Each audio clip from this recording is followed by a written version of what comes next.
नमस्ते। Sinus, cold, कफ, allergy या फिर पॉल्यूशन से होने वाली समस्याएं, जैसे ही मौसम बदलता है तो ये सारी प्रॉब्लम्स शुरू होने लगती हैं। कैसे हम योग अभ्यास से इन सारी प्रॉब्लम्स को ठीक कर सकते हैं या कैसे इन सारी प्रॉब्लम से हम बच सकते हैं, आज हम यही सब सीखेंगे।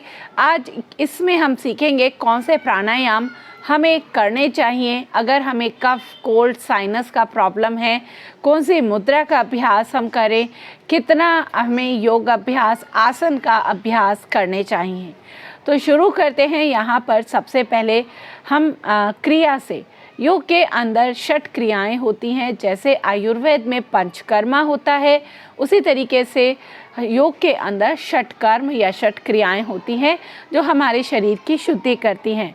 उसी में एक क्रिया है नेति क्रिया, जल नेति। जल नेति से हम पूरे नेसल पैसेज को क्लीन करते हैं। अगर आप नेति आप रेगुलर करते हैं, अगर आपको प्रॉब्लम है तो आप इसको कुछ समय रेगुलर भी कर सकते हैं या फिर हफ्ते में, वीक में 2 बार भी कर सकते हैं। और अगर आप बिल्कुल हेल्दी हैं तब भी आप वीक में 1 बार तो जल नेति का अभ्यास आपको ज़रूर करना चाहिए, जिससे आपका पूरा जो पैसेज है वो क्लीन रहे। उसके अंदर आने वाली जितनी गंदगी है वो आप उसको समय समय पर साफ़ करते रहें, जिससे आप कोल्ड, कफ, इन सब प्रॉब्लम से आसानी से बच सकते हैं। नेति का अभ्यास बहुत ही सरल है, बहुत मुश्किल नहीं है। अधिकतर लोग नेति के अभ्यास से थोड़ा डरते हैं। आप इसको अपने आसपास किसी भी योग सेंटर पर जाके आसानी से सीख सकते हैं। और जब आप एक बार सीख जाते हैं जल नेति, तो आप आसानी से उसे खुद अपने घर पर आराम से कर सकते हैं। तो आपको बस 2 दिन या 3 दिन, इतने में अगर आप कहीं जाकर सीखते हैं तो आप देखेंगे आपको नेति का अभ्यास बहुत अच्छे से आ जाएगा। तो नेति का अभ्यास ज़रूर करें। उसके बाद बारी आती है प्राणायाम की। प्राणायाम को कैसे शुरू करें? प्राणायाम, हम वो प्राणायाम यहाँ पर करेंगे जो हमारे शरीर में गर्मी पैदा करे, क्योंकि ये जितनी भी प्रॉब्लम्स है, चाहे साइनस है, चाहे कोल्ड, कफ, ये सब प्रॉब्लम तब बढ़ती हैं जब हमारे शरीर में ठंडक बढ़ती है। तो हमें ऐसे प्राणायाम करने चाहिए जो हमारे शरीर के अंदर गर्मी पैदा करें।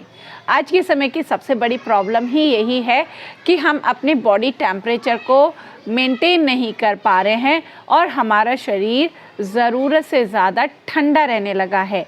और जब शरीर ठंडा रहता है ज़रूरत से ज़्यादा, तो उसमें ऐसे रोग आसानी से आते हैं जैसे साइनस हो गया, कोल्ड, कफ और इवन जॉइंट पेन। ये सारी समस्याएं तभी बढ़ती हैं और ऐसी समस्याएं आज के समय में ज़्यादा बढ़ रही हैं जिसमें शरीर में ठंडक बढ़ रही है। तो हमें करना क्या है? हमें अपने शरीर का टेम्परेचर को बढ़ाना है, गर्मी पैदा करनी है। तो उसके लिए कौन से प्राणायाम आपको करने चाहिए? सबसे पहला प्राणायाम है यहाँ पर कपालभाति। कपालभाति आप सभी परिचित है। कपालभाति वैसे तो एक क्रिया है जो मैंने अभी आपको 6 क्रियाएं बताई, इन्हीं से लिया गया एक और क्रिया है, लेकिन इसके फ़ायदे इतने ज़्यादा हैं हमारे श्वास पर कि इसको हम एक प्राणायाम की तरह अभ्यास करते हैं। तो चलिए देखते हैं कपालभाति को कैसे करना चाहिए तो और कितनी देर करें। तो इसमें मिनिमम टाइम 5 मिनट बताया गया है कि 5 मिनट से कम तो कपालभाति आपको नहीं करना चाहिए। और एक एवरेज टाइम, अगर आप जानना चाहते हैं कि एक एवरेज टाइम कितना किया जाए, तो 5 से 10 मिनट अगर आप रेगुलर प्रैक्टिस करते हैं तो आपके लिए सफिशिएंट है, काफ़ी है। तो अपनी जगह स्थिर होकर बैठ जाएं। आप मैट पे बैठेंगे तो बहुत अच्छा है, अदरवाइज़ चेयर पर आप जहाँ भी कंफर्टेबल है वहाँ पे आसानी से बैठ के आप इस अभ्यास को कर सकते हैं। तो अपनी जगह स्थिर होकर बैठेंगे, आंखें बंद रखनी है। कभी कोई भी प्राणायाम करें आंखें बंद रखते हुए ही करनी चाहिए। तो पूरा ध्यान अपनी नाभि पर ले जाएं, ठीक है। पेट को अंदर की तरफ पुश करना है। 1 सेकेंड में एक ही स्ट्रोक लगाएं, ऐसे नहीं कि बहुत बहुत ज़्यादा तेज़ी से करें। तो इनहेल इसमें ऑटोमेटिक होता है, तो उसके लिए समय देने की ज़रूरत है। देखते हैं कैसे।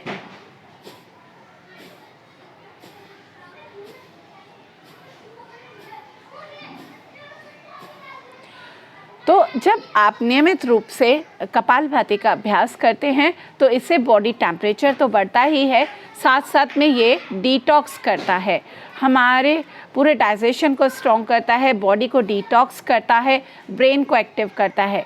कपालभाति के अपने में ही बहुत ज़्यादा बेनिफिट्स हैं। कपालभाति के बाद बारी आती है भस्त्रिका प्राणायाम की। तो भस्त्रिका प्राणायाम कैसे करना चाहिए और कितनी देर करना चाहिए। मुट्ठी को बंद करें। हमेशा जब भी मुट्ठी बंद हो अंगूठा अंदर की तरफ रखें। अंगूठे के टिप को, ये जो लिटिल फिंगर है, इसके रूट पे ले जाएं यहाँ, और ऐसे मुट्ठी ऐसे ही बंद की जाए। इसको हम आदि मुद्रा भी कहते हैं। आदि मुद्रा आप यहाँ पे आपने ऑटोमेटिक आदि मुद्रा बना ली, और आदि मुद्रा अपने आप में ही हमारे जो ब्रीदिंग है उसको इम्प्रूव करती है। तो यहाँ पे आपने ऑटोमेटिकली आदि मुद्रा बनाई है, मुट्ठी फिस्ट बना ली, और इनहेल करना है ऊपर, और यहाँ जब वापस आएंगे तो एक्सेल करना है, सांस छोड़ना है। करना कैसे है एक बार देखते हैं।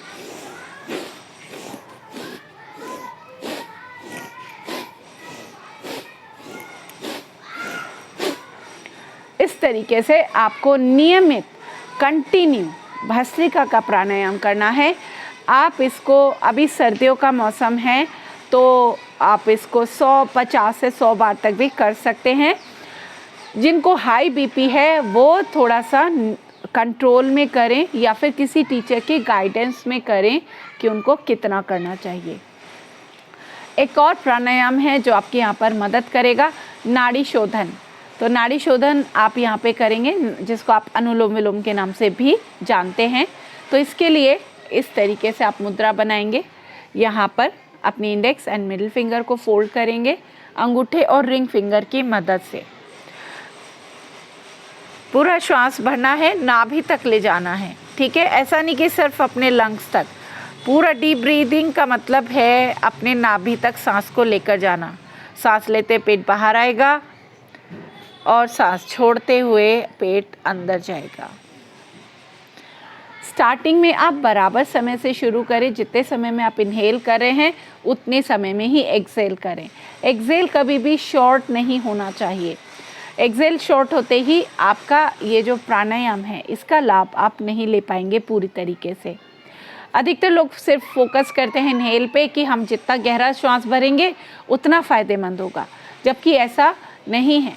श्वास अपनी कैपेसिटी के अकॉर्डिंग ही आप भर सकते हैं, लेकिन एक्सेल को आप बढ़ाने की कोशिश करें। एक्सेल का टाइम बढ़ाते जाएं और दुगना कर सकते हैं। जितने समय में इनहेल कर रहे हैं उससे डबल टाइम में एक्सेल करें। इसको भी 5 मिनट से 10 मिनट तक प्रैक्टिस करें तो आप देखेंगे कि कितनी जल्दी आपको अपनी ब्रीदिंग प्रॉब्लम्स में आपको फ़ायदा होने लगेगा। आपको जो कोल्ड हर 2 महीने में हो रहा था, आप देखेंगे कि आपको धीरे धीरे 1-1 साल 2-2 साल हो जाएंगे, कोल्ड कफ की समस्या होगी ही नहीं। आपकी जो इम्यूनिटी पावर है वो बहुत तेज़ी से बढ़ेगी। और यहाँ पर नेक्स्ट प्राणायाम की बात करते हैं, वो है उज्जयी प्राणायाम। सांस की समस्या हो और उज्जयी प्राणायाम आप ना करें, ऐसा नहीं हो सकता। उज्जयी प्राणायाम एक ऐसा प्राणायाम है जो गर्मी पैदा करता है, और गर्मी पैदा करने से लंग्स की सफाई करता है। जैसे हम अपने घर में झाड़ू और पोछा करते हैं, उसी तरीके से उज्जयी प्राणायाम हमारे लंग्स की सफाई करता है। तो लंग्स की सफाई अगर आप चाहते हैं तो उज्जयी प्राणायाम का अभ्यास ज़रूर करें। करना कैसे है, ध्यान देंगे। श्वास नाक से लेना है, लेकिन गले में घर्षण करना है, फ्रिक्शन करना है। एक बार ध्यान से देखेंगे। श्वास अंदर भरते हुए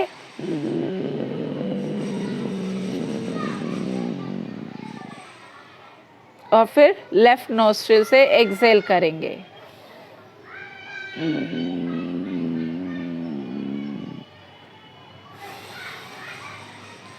इस तरीके से उज्जयी प्राणायाम का अभ्यास कम से कम 10 बार तो ज़रूर करें, और इसको आप बढ़ा भी सकते हैं।